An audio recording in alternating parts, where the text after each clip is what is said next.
Bon, ben, vu qu'à partir de maintenant, c'est rendu Deagle le Green Arrow, je pense que je vais l'appeler Green Deagle tout simplement parce que pour moi, le vrai Green Arrow, ça va toujours rester Oliver.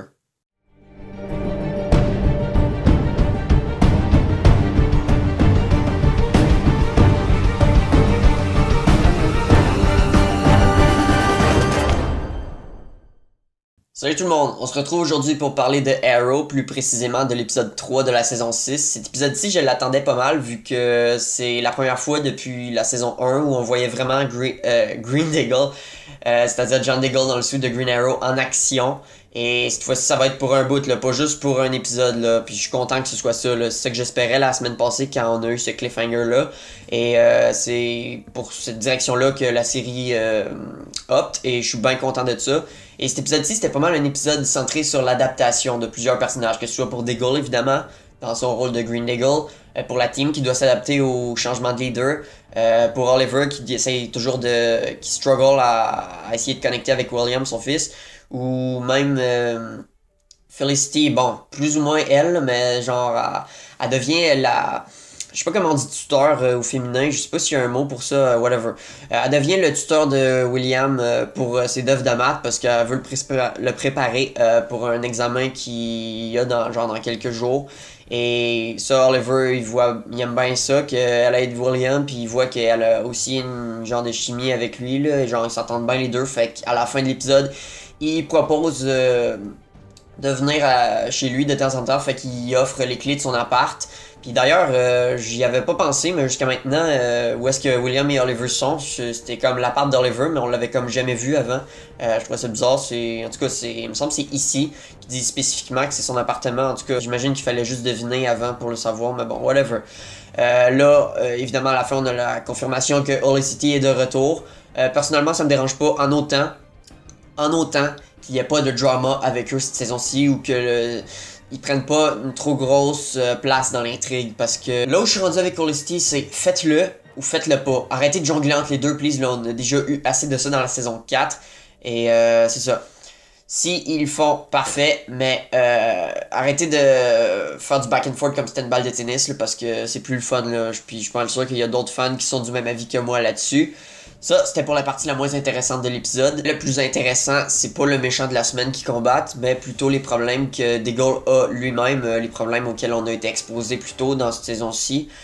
Comme quoi il y a un problème de nerfs et qu'il arrive plus à tirer avec son gun, puis même avec l'arc, là, non seulement il est pas aussi bon, il est loin d'être aussi bon qu'Oliver avec un arc et des flèches, mais s'il y avait un problème à tirer avec son gun, c'est clair qu'il peut pas avec un arc à flèches, là, parce que il doit reculer son bras, puis je veux dire, ça prend de la dextérité là, pour le manier, puis on le voit dans la scène d'intro que c'est assez bien débrouillé, sans utiliser l'arc et des flèches pour arrêter le gars qui faisait partie du complot pour faire sauter le poste de police dans l'épisode 1 de la saison. Là. Je pense qu'il s'appelle Alex Voss, si j'ai bien compris. En tout cas, je suis pas sûr que c'est Alex son prénom, là. Je suis moins sûr pour le nom de famille, mais bon.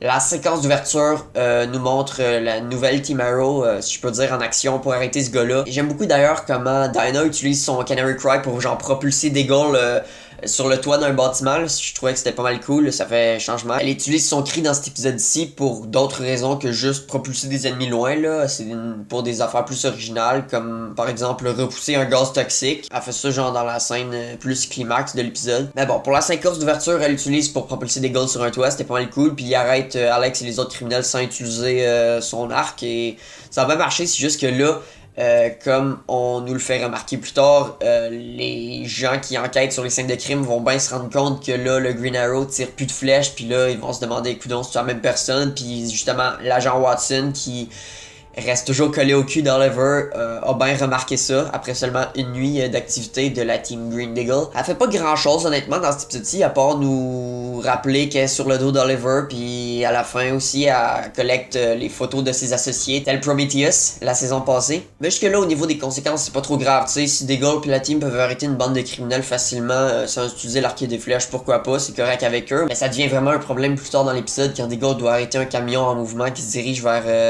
un bâtiment résidentiel, mais normalement, tu sais, Oliver il aurait tiré avec son arc sur le camion, genre sur les pneus pour l'arrêter, là, ou il aurait même envoyé une flèche explosive, mais là, Deagle, il peut rien faire de tout ça, fait qu'il fige dans le fond de peur et de stress, puis il laisse le camion aller, mais heureusement, quand il explose sur la bâtisse résidentielle, ça tue personne, mais ça en envoie plusieurs à l'hôpital, puis là, tu vois que les membres de l'équipe sont vraiment inquiets et voire déçus de la performance de Diggle, puis il y a juste Dinah qui est dans le secret, qui sait ce qui se passe avec lui. Mais là, plus tard, vers la fin de l'épisode...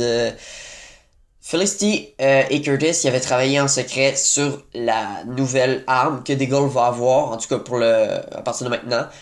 C'est une arbalète. Le problème, c'est que le suspense a été carrément ruiné parce que ils ont mis cette scène-là où tu vois Diggle avec l'arbalète dans le trailer de l'épisode. Je sais pas c'est quoi le problème de la CW, là, mais ils sont fucking à chier pour gérer le suspense et même la hype. Déjà, avant que la saison commence, ils nous avaient donné le poster pour le crossover, puis tu voyais tous les membres de la nouvelle Team Arrow dans le poster comme quoi ils allaient être dans le crossover, donc ils étaient toujours vivants, il y a eu ça. Puis c'est pas la première fois non plus là, qu'ils mettent des scènes... je veux pas dire spoiler, mais genre des scènes auxquelles on a eu un build-up, genre dans l'épisode, là, des scènes qui étaient destinées à ce qu'on arrive à ce point-là à la fin de l'épisode, là, si vous comprenez. Tout l'épisode, quasiment, pour Diggle en tout cas, c'était comme un chemin qui le menait vers l'arbalète, là. C'est comme la résolution de son problème qu'il y a eu dans tout cet épisode-ci. Puis ça, il nous l'avait montré dans le trailer. Fait que je trouve ça vraiment cave comme décision. Mais bon, l'arbalète, ça fait du sens pour lui. Puis il nous démontre ses skills de tireur avec la bonne vieille technique de training des balles de tennis qu'on a eu dans la saison 1. Donc c'est quand même cool de voir un mini throwback à ça, si je peux dire. Et dans la toute fin de l'épisode, tu vois que Diggle, il agit en secret de ses amis. Parce qu'il fait une espèce de transaction en dessous de la table avec un dude dans une ruelle, puis dans le fond il s'achète des espèces de painkillers, des substances qui s'injectent dans le bras pour arrêter le tremblement parce que son bras il shake tout le temps, puis je pense aussi que ça arrête la douleur de son dommage au nerf. Fait que je sais pas s'il va devenir addict à ça plus loin dans la saison là. C'est clair que ça va être un autre arc de type secret pour lui. Je sais pas combien de temps ça va durer. Par contre, ce serait le fun que ça dure un bon bout pour être sûr que la tension monte au max. Et sinon, un autre arc qui pourrait être en développement, je sais pas si ça va en être un ou si ça va être réglé dès l'épisode de la semaine prochaine. Là. Ça, je suis vraiment pas sûr. Vous me direz ce que vous en penserez. C'est quand Oliver invoque une certaine loi pour faire un référendum par rapport à est-ce que la police devrait se concentrer à arrêter les vigilantes ou pas, parce que là il cherche en même temps de se débarrasser de l'agent Watson qui arrête pas de le coller. Fait que là il a demandé dans l'épisode à Quentin de trouver des solutions. Puis là il a dit peut-être montrer à la police que tu les trouves importants, puis de pas juste donner du mérite aux vigilantes là, qui sauvent la ville. Fait que peut-être que tu devrais leur dire de chasser les vigilantes, là, genre de ramener la task force anti-vigilante. Puis là lui est dans no way, j'ai donné le rôle de Green Arrow à Diggle qui est déjà un très gros rôle, je veux pas le mettre en danger en plus, ni la team. Fait que là il trouve une solution assez brillante, il va laisser tous les habitants de la ville voter. Et ça je trouve que c'est un move super smart en tant que maire. C'est brillant parce que c'est les habitants de Star City qui sont le plus exposés aux conséquences positives ou négatives que font les vigilantes et la Team Arrow dans le fond sur la ville. Fait que c'est vrai que c'est à eux que revient la décision finale de voter pour savoir s'ils devraient être actifs ou pas. Donc c'est ça, je sais pas si on va avoir la réponse de la semaine prochaine ou si ça va prendre une couple d'épisodes là. Ça par contre j'en ai aucune idée. Mais je suis pas mal sûr que Diggle pis ses painkillers ça va durer plus longtemps là, ça je suis pas mal sûr. Overall c'est pas mal un épisode de transition là, vers la nouvelle Team Arrow, la Team Green Diggle. Puis les méchants de la semaine aussi, c'est comme des méchants de la semaine du même intérêt que Liza Warner dans la saison 4 là, au début de la saison 4. Puis ça, c'est une comparaison pour dire que ici était fuck all intéressant, mais genre pas en tout. J'espère juste qu'on va commencer à avoir des méchants du groupe de méchants de la saison qui vont apparaître dès la semaine prochaine. Parce que ouais, les méchants de la saison, ça va être un groupe et pas juste une personne. Ça a été confirmé dans le Comic Con de cet été là, comme quoi ça allait être ça. Donc j'ai bien hâte de voir ça va faire un changement de juste un seul individu. Puis j'espère que le groupe de méchants vont chacun avoir leur importance de part égale. Là. Pas juste genre comme dans la saison 2 quand t'avais Slade.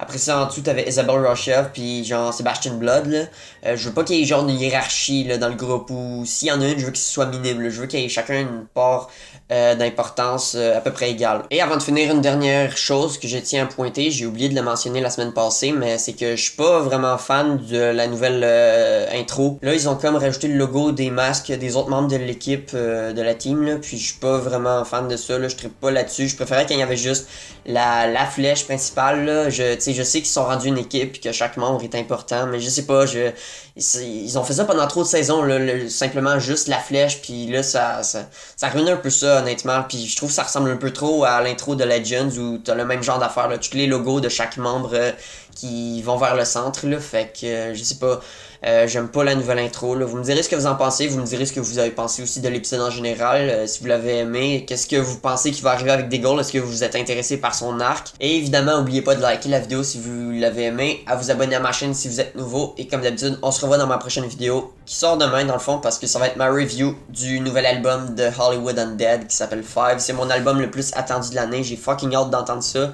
En fait, d'ici à ce que la vidéo soit en ligne, l'album va être déjà sorti parce qu'il va être plus tard que minuit, fait que j'ai fucking hâte. Et j'ai hâte de vous en parler dans ma vidéo, fait que à demain guys!